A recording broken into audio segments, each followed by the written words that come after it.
बांग्लादेश के एक अखबार आमार देश में इस्कॉन को टारगेट किया गया। अखबार के संपादक महमूद उर रहमान ने इस्कॉन को आतंकी संगठन लिखा। इस पर इस्कॉन ने आपत्ति जताई और अखबार से माफी की मांग की, लेकिन माफी की बजाय इस्कॉन के खिलाफ सोशल मीडिया में कैंपेन शुरू कर दी गई। हजारी लेन के एक मुस्लिम दुकानदार ने भी हिंदुओं और इस्कॉन के खिलाफ अपमानजनक बात लिखी। इस पर 5 नवंबर को हजारी लेन के हिंदुओं ने विरोध प्रदर्शन किया था।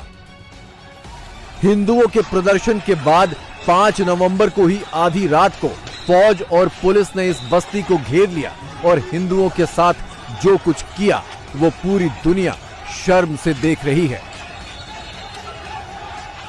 हमने ये भी देखा कि जो पुलिस जो हिंदू इलाकों में जाकर सबसे पहले वो सीसीटीवी को कैमरे को तोड़ रहे हैं।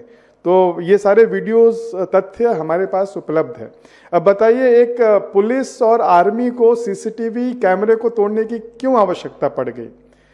अगर वो कोई तथ्य या कोई गलत कार्य करने जा रहे हैं तभी तो वो तोड़ रहे थे ना।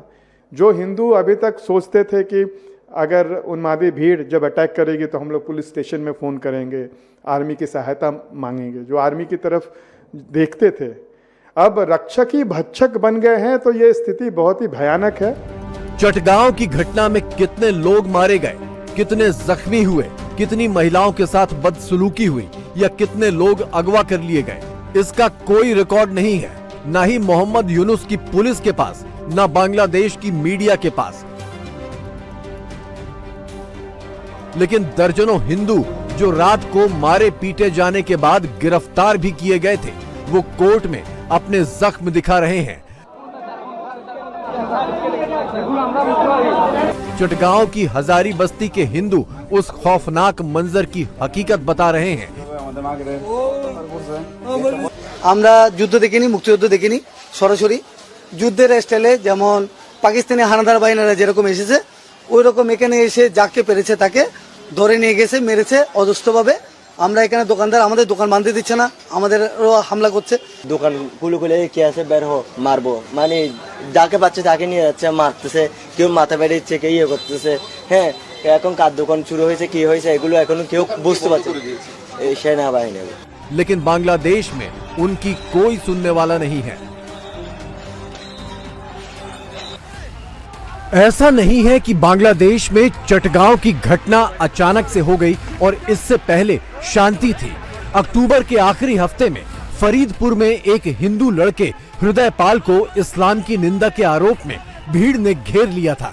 पीट पीट कर मार डालने की तैयारी हो गई थी।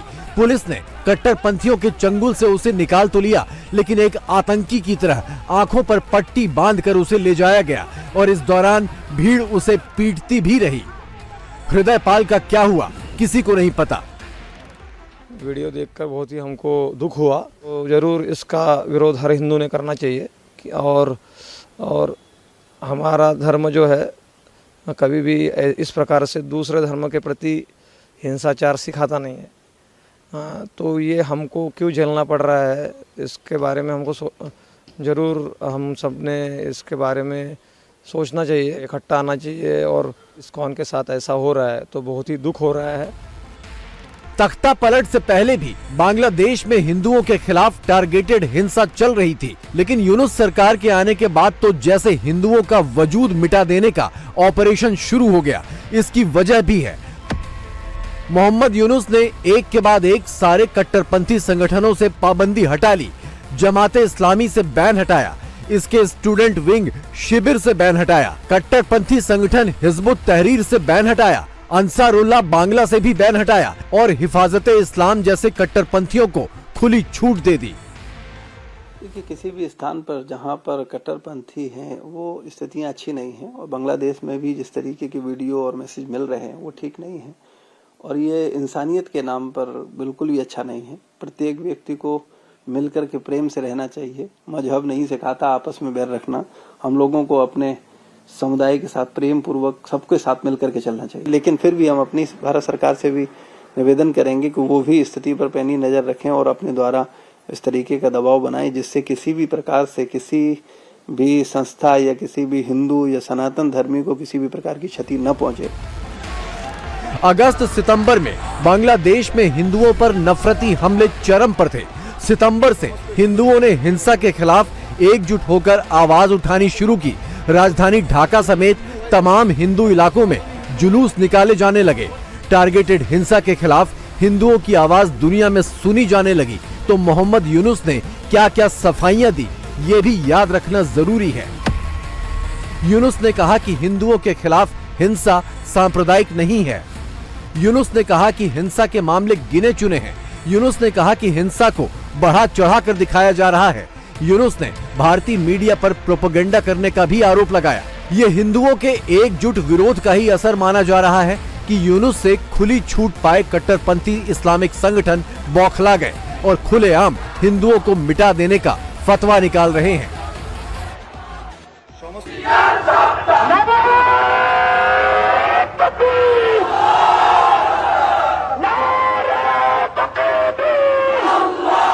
डेफिनेटली एक तो होना पड़ेगा, अगर एक नहीं हुए तो फिर एक एक करके काटे जाएंगे, सीधी सी बात है। अभी बांग्लादेश में क्योंकि मुस्लिम मेजोरिटी है और मोस्ट प्रोबेबली अगर आप पाकिस्तान में भी देखोगे तो हिंदुओं के साथ तो हो रहा है।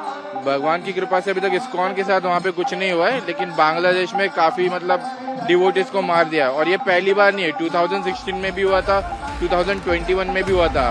बट जाना और कट जाना क्या होता है, ये कोई बांग्लादेश के हिंदुओं से पूछे।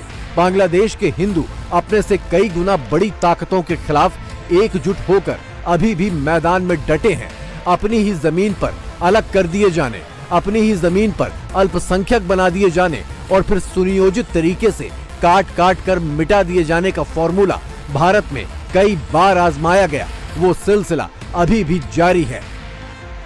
आपको याद रखना है, एक है तो सेफ है, एक है तो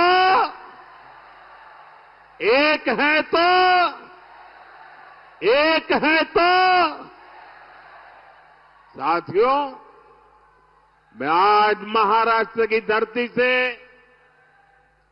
हरियाणा के अपने भाई बहनों का विशेष आभार व्यक्त करना चाहता हूं।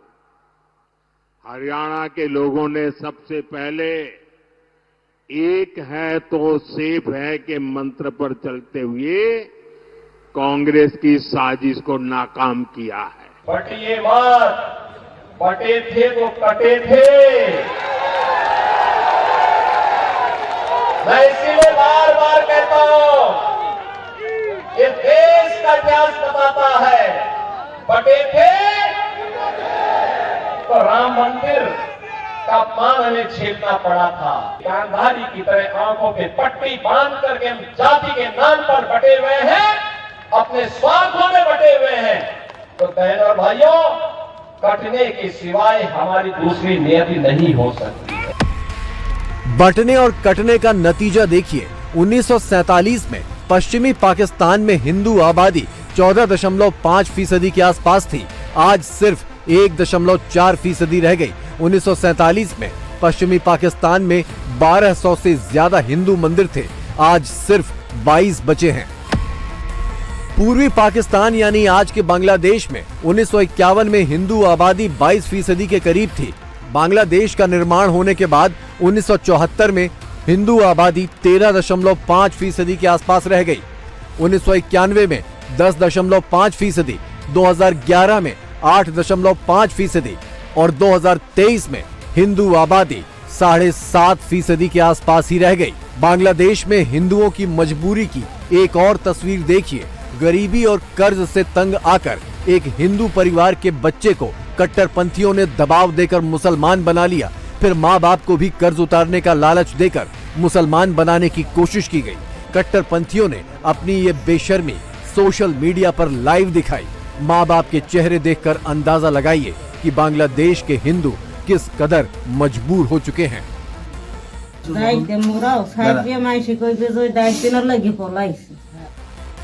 मोहम्मद यूनुस और उनकी कट्टरपंथी जमातें कभी नहीं मानेंगी कि वो धर्म के नाम पर अधर्म और मनमानी कर रहे हैं। इसलिए अपना हित मानने और समझने की सारी जिम्मेदारी अब खुद हिंदुओं पर है।